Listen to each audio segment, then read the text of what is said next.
When I walked into that courtroom, Richard's smirk told me he thought he'd already buried me. Elaine didn't even bother to hide her contempt. To them, I wasn't a sister. I was a problem to erase, a burden they could finally strip away. But when the judge looked up and saw me, his face froze. The words he whispered, "It's her," shattered the silence. In that instant, everyone realized there was a truth about me they had never imagined. The air inside the county courthouse pressed down like a weight, thick with whispers and unspoken judgment. Every step I took along the aisle sent a ripple through the gallery. People leaned in, their voices low but sharp, the kind of murmurs meant to wound without leaving a visible scar. I caught fragments. Unstable. Can't manage. Broken. As though I wasn't standing right there, hearing each poisoned syllable. Richard sat at the plaintiff's table, his suit crisp, his tie knotted too tight, but his grin loose and smug, stretched across his face like he'd already claimed victory. Elaine perched beside him, polished to perfection, her chin slightly raised, eyes sliding over me with cool disdain. She leaned in close to him, and the two of them shared a laugh, subtle but pointed. Their confidence reeked of entitlement, the kind that grows when someone believes the world owes them everything. Across the aisle, their lawyer shuffled papers with deliberate calm, clearly rehearsed for the show he thought this would be.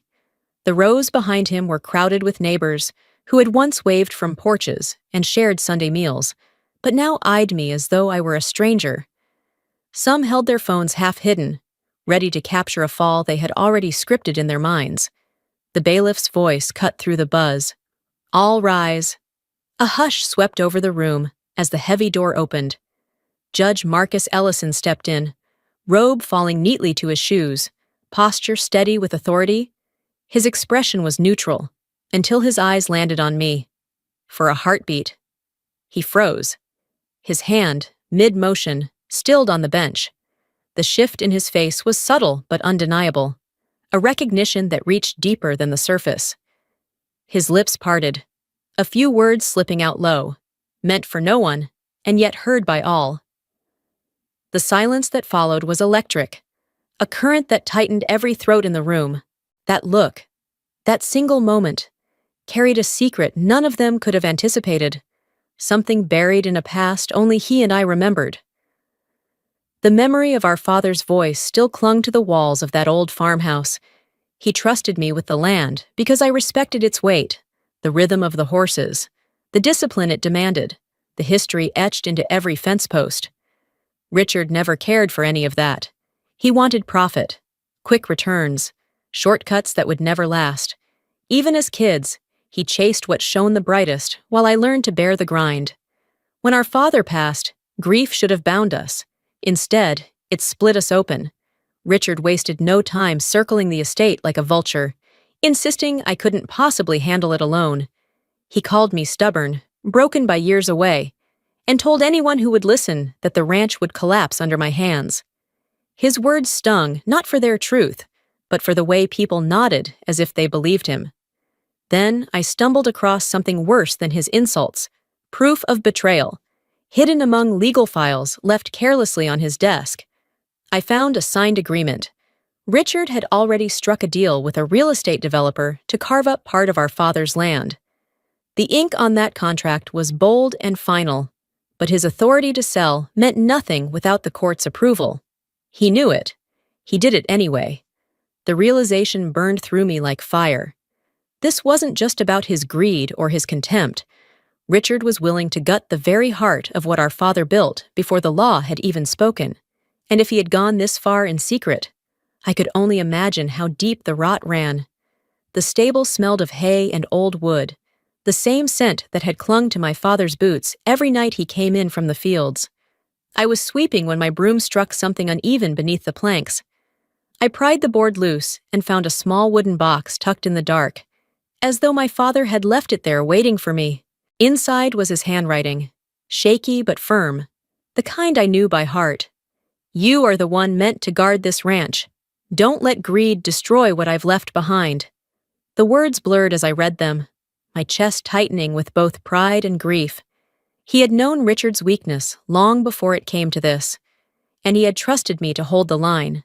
Beneath the letter was a photograph, edges worn but image still clear. Me, drenched and exhausted, pulling a young officer out of floodwaters in New Orleans.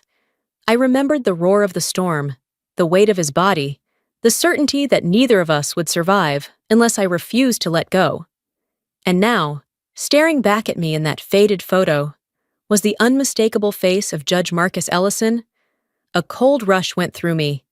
The man sitting in judgment of my family's future was the same man whose life I had once pulled from disaster. That secret, buried all these years, wasn't just a memory. It was a card that could change everything in this courtroom war. Richard struck the first blow with the arrogance of a man certain of victory. His lawyer rose smoothly and submitted a report that painted me as unfit, a liability too damaged to manage a single acre. The words post-traumatic stress disorder rang out, deliberate and heavy, as if meant to shame me into silence. Then came their so-called expert, a psychiatrist who spoke as though he had studied my every breath. He never met me, but his voice dripped with authority as he described me as a ticking time bomb, someone who could not be trusted with responsibility. I didn't flinch. I let him talk, watching his lips move, waiting for the tell. When the report landed in front of me, my eyes immediately found it, the formatting wrong, the letterhead not in line with the standards of any VA hospital I had ever dealt with. A sloppy forgery, obvious to anyone who had lived inside courtrooms as long as I had. It almost made me laugh. But outside the evidence, the damage worked its way in. I could hear the murmurs ripple through the gallery. Neighbors who once cheered for me at parades leaned toward each other and whispered. Their expressions carried doubt, even pity. I caught the words alone and unstable hissed just loud enough to sting. In their eyes, I wasn't just fighting Richard. I was fighting a story they wanted to believe. I kept my mouth shut. A single outburst would prove them right. Timing was everything. I knew the only way to win was to let them tighten their own noose. And when the moment came, pull hard. By morning, the whispers turned into headlines. The local paper splashed it across the front page. Unstable veteran threatens community safety. At the grocery store, I felt eyes on me as I walked the aisles. A woman's voice, sharp and cutting, carried from behind me. That's her. They say she's dangerous. It wasn't the words that cut deepest. It was the betrayal when an old neighbor I once considered family pressed a framed photo into my hands, the one where both our families stood smiling under the oak tree years ago. He shook his head, muttered something about not wanting to be dragged into scandal, and walked away. That rejection was colder than any courtroom. I went home that night, ready for the silence, but I wasn't alone. On my porch stood James Carter, a face from the past, steady as ever. "We never fought alone," he said simply. His presence cracked the shell I'd been holding tight. We sat at the table long into the night, combing through Richard's paperwork. James's eyes sharpened when he found what I had missed. "Here," he said, tapping a page. He used the land to secure loans, gambling debts. Federal law won't look kindly on this. The realization hit hard. Richard wasn't just trying to cheat me out of my inheritance. He was digging himself into a grave of fraud and criminal exposure. The fight had shifted. This was no longer just a family feud. It was the beginning of a war that could put Richard behind bars. Richard doubled down, dragging in another attorney and parading neighbors as so-called witnesses. One woman swore she'd heard me screaming in the middle of the night. Another claimed I had frightened her children. They painted me as someone who had lost all control, unfit to live alone, let alone manage acres of land. The smugness on Richard's face said he thought he'd nailed me to the wall, but the cracks showed quickly. My lawyer rose, voice calm but cutting, and asked the witnesses simple questions. How much had they been paid, and by whom? The hesitation, the shifting eyes, the stammering answers spoke louder than any denial. When the truth surfaced, that Richard had offered them money for their testimony, The entire courtroom shifted. What had started as whispers of doubt turned into murmurs of disbelief directed at him. I seized the moment and laid out my evidence. The supposed contract to sell part of the land, the one Richard had waved around so proudly. I set it side by side with our father's genuine handwriting. The difference was glaring, the forgery almost insulting in its sloppiness. Richard sneered, called me a liar, but his laugh rang hollow. Then James Carter stepped forward with something heavier. He presented bank records that showed Richard had already used the land as collateral to cover his gambling debts. Unauthorized, illegal, reckless. The courtroom erupted in noise, and for the first time, Richard's mask cracked. He snapped at his own lawyer, voice sharp, face flushed, watching him unravel. I knew the battle lines were finally shifting. The next morning, the headlines multiplied. Reporters camped outside my gates, cameras flashing as I carried buckets of feed to the horses. They didn't see me caring for what my father built. They saw a spectacle. The crazy horsewoman, one column sneered, paired with an unflattering photograph of me in work clothes, hair tied back, mud on my boots. Each article was another blade, meant to cut whatever dignity I had left. That evening, as the sky dimmed and the stable lights glowed faintly, I heard a knock. Elaine stood on the porch, pale and trembling, her eyes rimmed red from lack of sleep. She looked nothing like the composed partner who had laughed at Richard's side in court. "Helena," she whispered, voice breaking. "He's going too far. I'm scared. For him. For me. For all of us." For a moment, I saw the fracture in her loyalty, the space where doubt had finally wedged its way in. If she chose to speak the truth, she could dismantle everything Richard had built against me. But fear weighed heavier than courage. Before leaving, she gripped the railing, her words barely audible. "He won't stop. You'd better be ready." Then she slipped into the night, her warning lingering in the still air. I stood on the porch long after she'd gone, the sound of hooves echoing from the pasture, steady and haunting. The fight wasn't over, it was only tightening. And as the darkness closed in around the ranch, I knew the next move Richard made could be the most dangerous yet. The air inside the courtroom was charged, thick with anticipation as Richard unveiled his final weapon. His lawyer called their expert witness, a doctor I had never seen before, a man with neatly pressed sleeves and rehearsed gravitas. He read from a stack of papers, his voice steady and theatrical, painting me as dangerous, volatile, incapable of rational thought.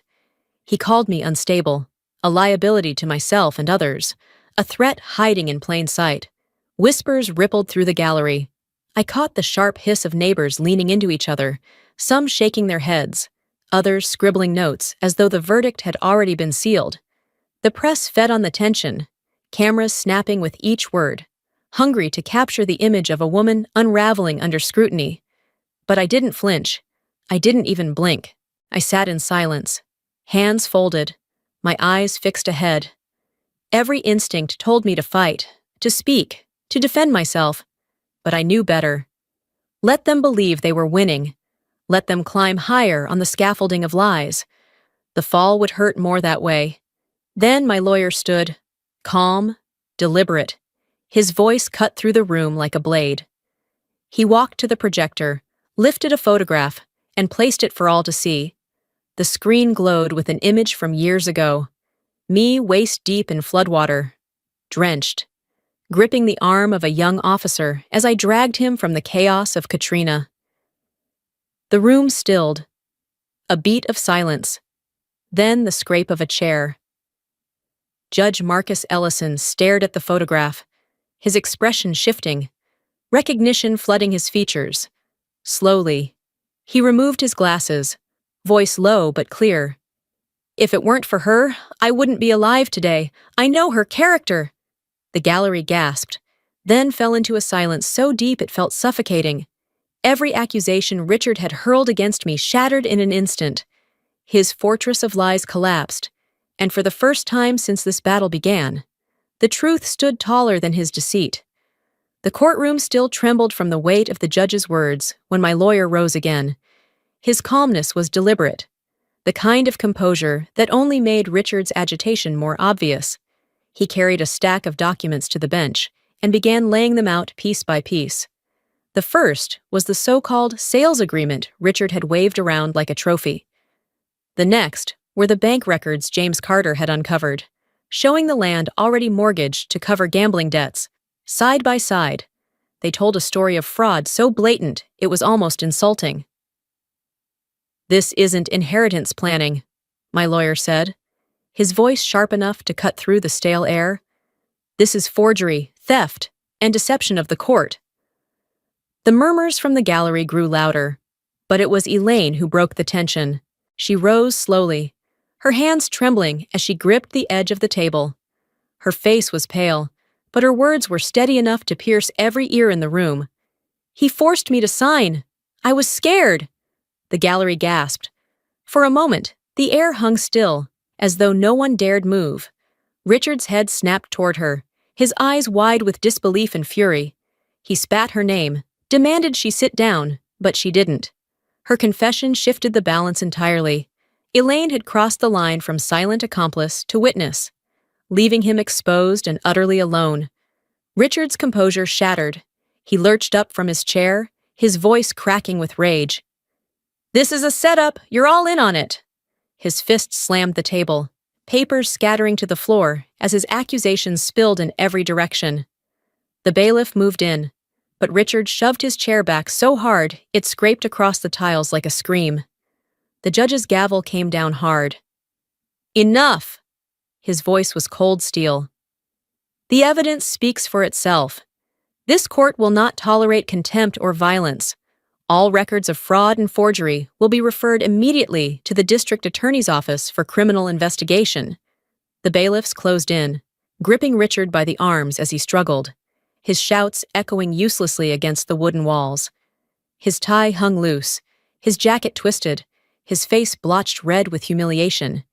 He fought, but it was hollow resistance, the kind of thrashing that only deepened the spectacle of defeat.